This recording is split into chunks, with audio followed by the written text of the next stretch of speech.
अल्लाह ही अल्लाह किया करो, दुख न किसी को दिया करो, जो दुनिया का मालिक है नाम उसी का लिया करो।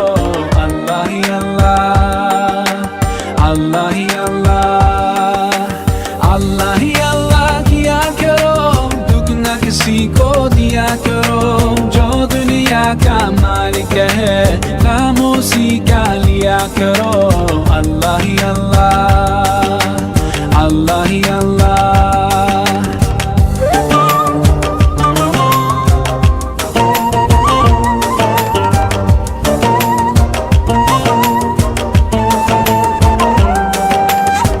Just like a sunrise can't be denied, no, just like the river will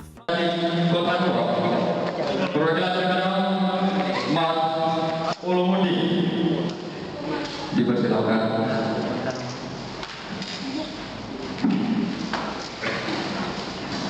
Seperti biasa di pulau sebelah kiri Dewan Juri, di kontrak sebelah kanan Dewan Juri.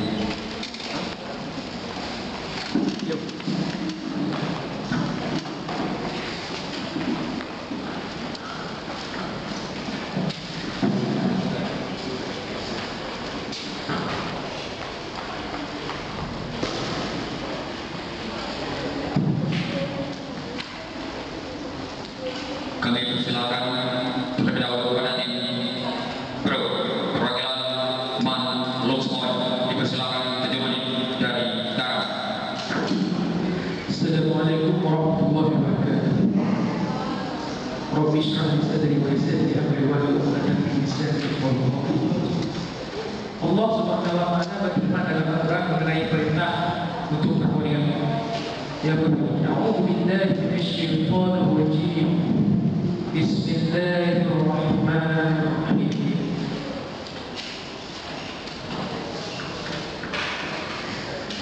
Wa in khiftum alla tuqsitu fil yatama fankihu ma taba lakum minan nisa'i mathna wa thulatha wa ruba'. Dan jika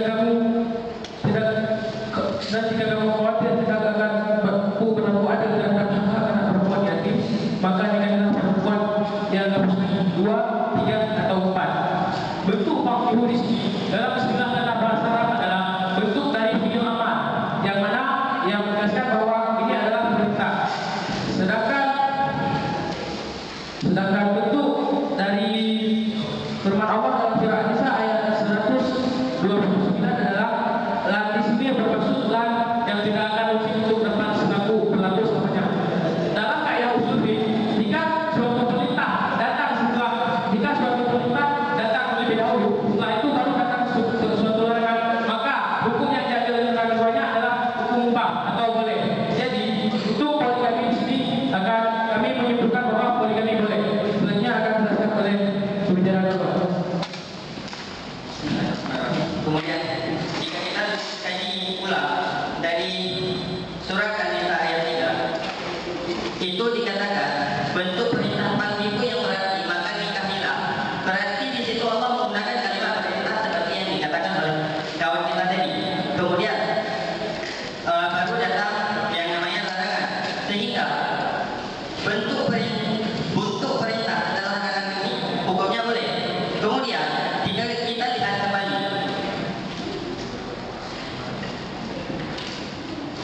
jika seorang tidak mengetahui atas kaidah usul fikih dan hanya melihat ayat di atas dengan sepenggal-penggal tanpa memperhatikan potongan ayat sebelumnya. Padahal jika diperhatikan potongan ayat sebelumnya yang berupa larangan menikahi perempuan yatim dan karena alasan takut tidak dapat berlaku adil terhadap mereka. Kemudian Allah Subhanahu wa taala dalam ayat yang sama memerintahkan untuk menikahi perempuan yang kedua, yang ketiga atau yang keempat. Hal ini akan menjadi tanda tanya buat sebagian orang. Padahal memberi makna dan menunjukkan hukum boleh. Padahal jawabannya sudah jelas. Berdasarkan kaidah usul fikih, jika suatu perintah datang setelah larangan maka hukumnya boleh. Bukan wajib ataupun haram. Tentu jika kita berbicara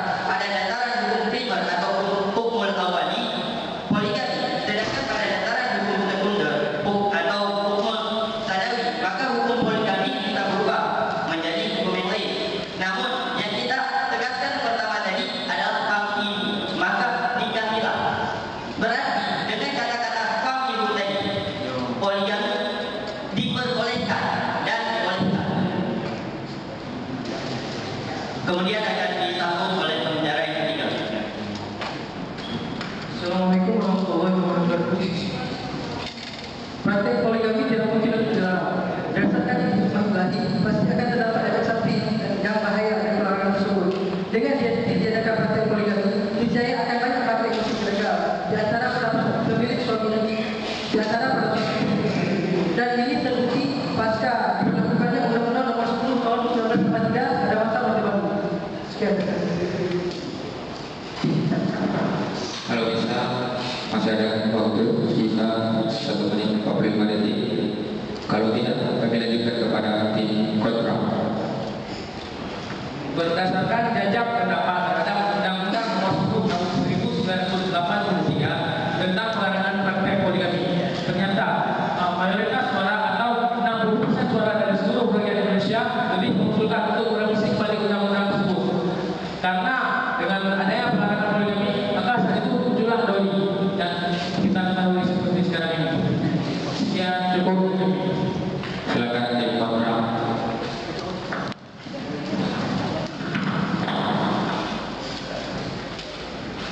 Assalamualaikum warahmatullahi wabarakatuh. Kami dari tim kontra sangat-sangat tidak setuju dengan motion yang berhubungan dengan bahwa poligami dibolehkan. Pertama, dikarenakan pembicara pertama daripada Klub Pro tidak menjelaskan tentang apa yang dimaksud poligami, maka saya izinkan saya untuk menjelaskan apa yang dimaksud dengan poligami secara terminologi dan etimologis. Secara etimologis, poligami terbentuk daripada dua susunan kata. Yang pertama, poli dan gimos. Poli artinya banyak dan gimos berarti perkawinan.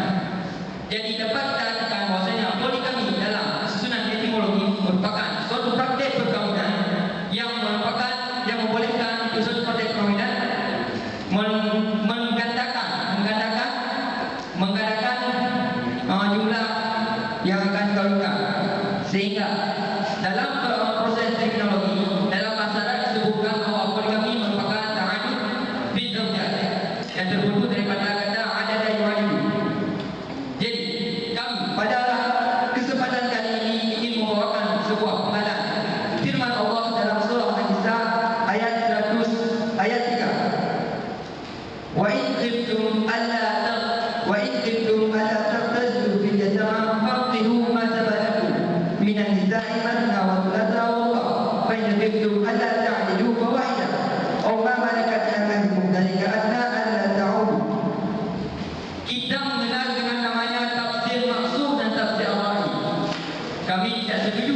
yaitu adalah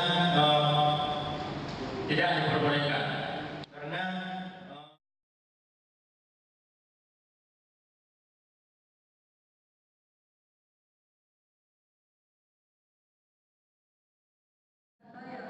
sebagai laki ya, saya merasa mampu dan adil kepada 1, 2, 3 bahkan 4 istri saya sekaligus.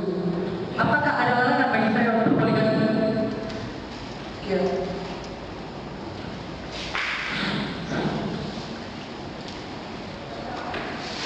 Terima kasih terhadap pertanyaan yang sungguh luar biasa, pertanyaan yang sungguh membuat kita terpukau akannya, akan tetapi ada sedikit kekeliruan dalam pertanyaan tersebut. Di mana pertanyaannya, apakah kita seorang lagi mampu untuk jika kita seorang lagi pada saat mampu boleh berpoligami,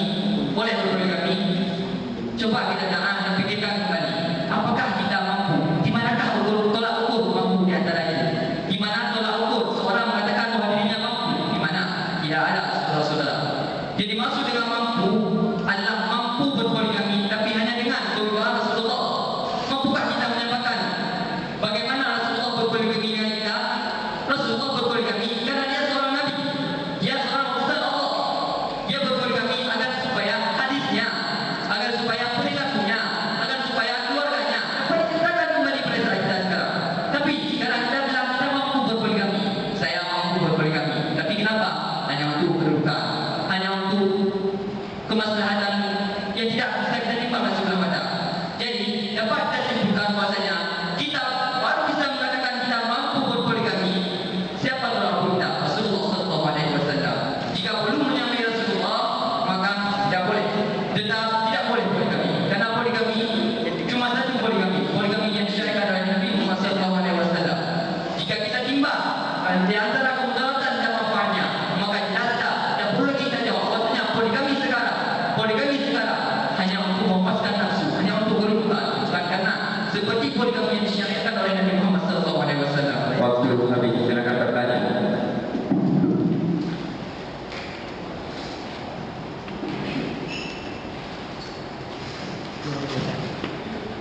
Jadi kami ingin menanyakan bahwasanya bagaimana antum menanggapi bahwasanya di dalam Al-Quran terdapat tafsir bil maksud ataupun tafsir Al-Quran dengan dirinya Al-Quran sendiri. Apakah antum tidak berpikir bahwasanya poligami adalah ada ulama yang berpendapat bahwasanya itu merupakan tafsir bil maksud?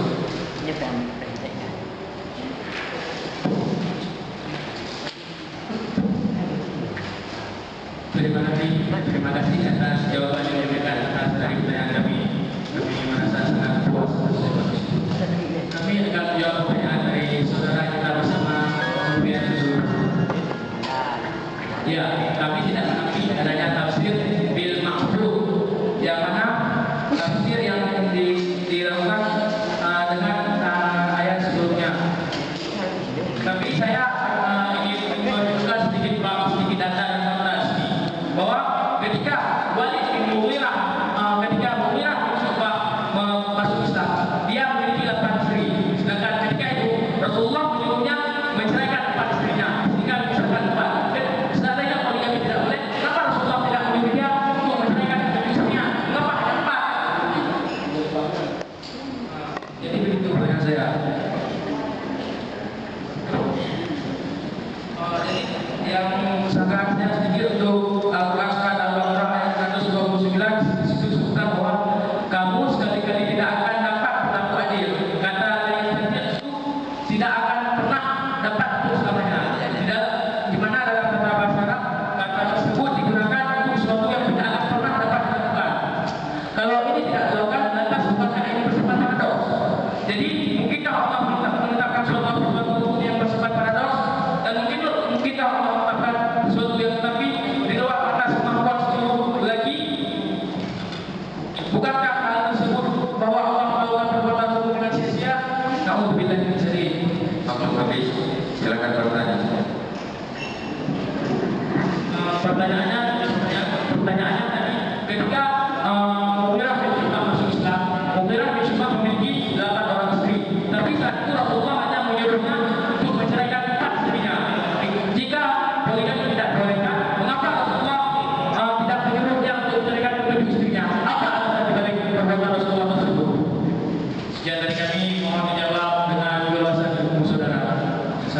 warahmatullahi wabarakatuh.